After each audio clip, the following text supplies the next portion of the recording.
content is for educational purposes, created by Dr. Sweta Ghosh.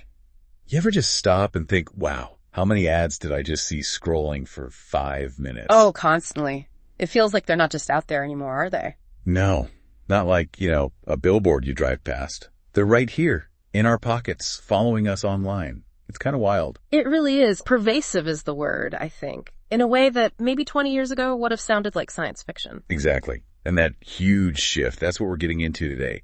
This deep dive is all about advertising in the new media age. Mm-hmm. We've been looking at some really interesting material that tries to pin down what new media even is, and more importantly, how it's completely flipped the advertising world on its head. Okay, so our mission for you listening is basically this. We want to unpack what these sources say, figure out what this new media advertising actually looks like. Yeah, how's it different from the old ways? What makes it tick? Exactly. We'll pull out the key ideas, maybe some surprising bits, to help you get a better handle on this thing that's just, everywhere in our digital lives. Sounds good. Should be insightful. All right, let's start with the basics then. New media. We hear that phrase all the time. What are we actually talking about? Well, most people kind of get the gist, right? It's the new tech for info and communication, internet, phones. Sure. But the source material we looked at, it gives a much sharper definition, really specific. It says new media tech needs to be integrated, interactive, and use digital code. Integrated, interactive, and digital code. Huh. So just being digital isn't enough. Like a scanned document on my computer isn't new media. According to this definition, nope. It's got to have all three elements working together: integrated, interactive, and digital. Okay. And when you apply that filter, those three things, you immediately see the link to Web 2.0, right? Ah, okay. Web 2.0. That clicks. The internet becoming more dynamic, user-driven. The source actually lists a ton of examples. It really shows the range. I mean, compared to just TV and radio before. It does, yeah. It mentions the obvious ones like the internet itself, email, but also blogs, Blogger and platforms like that. And social networks. Man, remember MySpace? Yeah. MySpace, Facebook, Instagram, and things like social bookmarking, del.ico.us. Remember that? Vaguely. And wikis, like Wikipedia, obviously. P2P file sharing, like BitTorrent, YouTube, and online video streaming, those virtual worlds like Second Life. Wow, Second Life, blast from the past. Plus mobile apps, web series. It's a huge list. It's not just one thing, it's like a whole ecosystem. It really is, and it's the fact that so many of us started using this ecosystem, especially the internet and our phones, for, everything. Yeah. That created the perfect conditions for a totally new kind of advertising. So it wasn't just finding a new place to stick ads. The internet itself kind of birthed a new species of ad. You could put it that way, yeah. As we all moved online for shopping, talking, everything, advertisers naturally followed. The source even traces the internet's roots way back. Sputnik, 1957. No way, Sputnik. Yeah, leading eventually to the World Wide Web in 91. That's quite a journey. From space race tech to pop-up ads. Right. And it mentions key steps like Yahoo setting up search directories back in 96. Okay.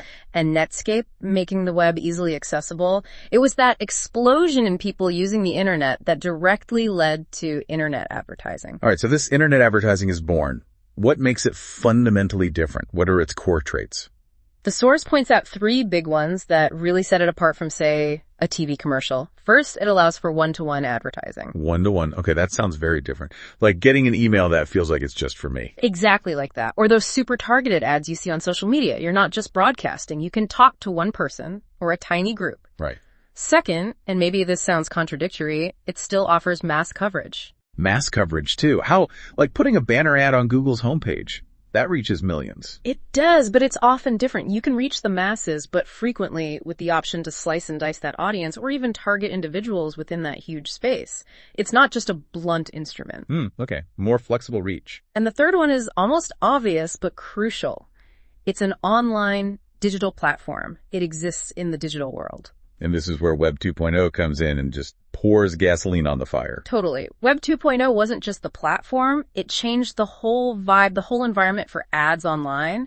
It brought in real interactivity. Meaning users could click, comment, share, talk back to the brand, not just passively watch. Precisely.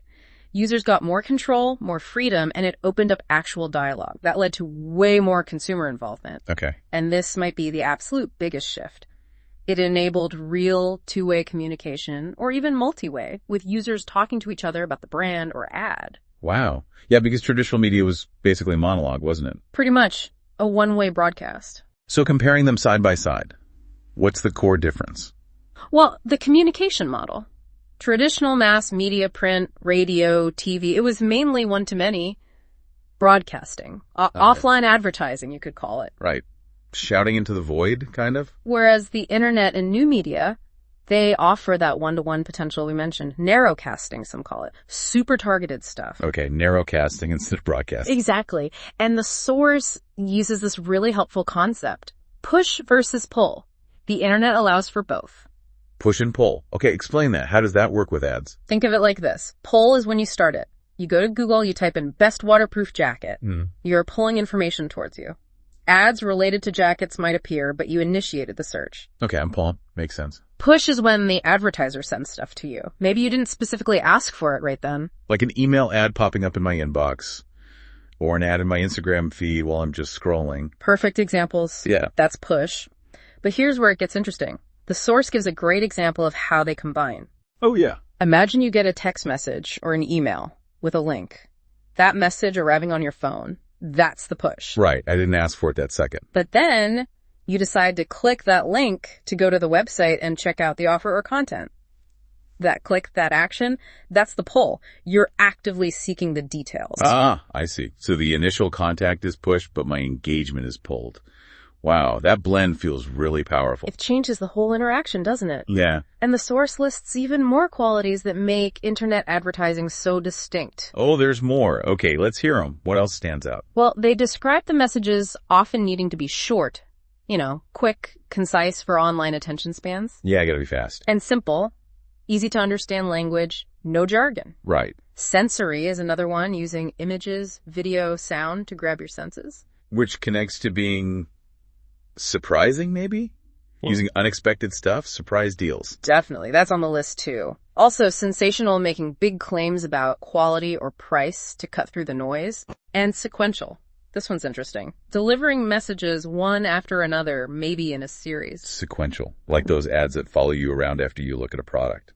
Or an email series after you sign up for something. Exactly like that. It allows for building a story or reinforcing over time, not just a one-off shot. And then there are a few qualities that are just game changers compared to old media. First, it's easily measurable. Oh, that's massive. Knowing exactly who clicked, who bought, that must change everything for advertisers. Huge shift. It made advertising feel more like a science, less like guesswork. Right. It also offers wide reach, potentially global. True. Anyone, anywhere. And importantly, the source notes it's often cheap to produce the content, at least compared to a massive TV ad production. Right. Lower barrier to entry. More accessible for smaller players too, maybe? Potentially, yeah. Allows for more experimentation. And finally, it promotes multimedia content. Video, interaction, sound, it's all native to the platform. Okay, wow. That's a lot of distinct features. So, if we zoom out, what's the main takeaway from all this? What's the big picture? I think the biggest thing is that this isn't just like advertising moving online. It's a fundamental change in how advertising works. That's one-way shouting. To potential two-way, interactive, highly targeted conversations. It's a completely different beast. And it's got these unique superpowers, like being super measurable, potentially cheaper, global, multimedia rich, sequential. Exactly. And understanding that difference is really key, I think. Whether you're just trying to navigate the online world as a user, or if you're creating stuff online yourself, knowing these dynamics helps make sense of why things are the way they are. It really does explain a lot about how scrolling through the internet feels.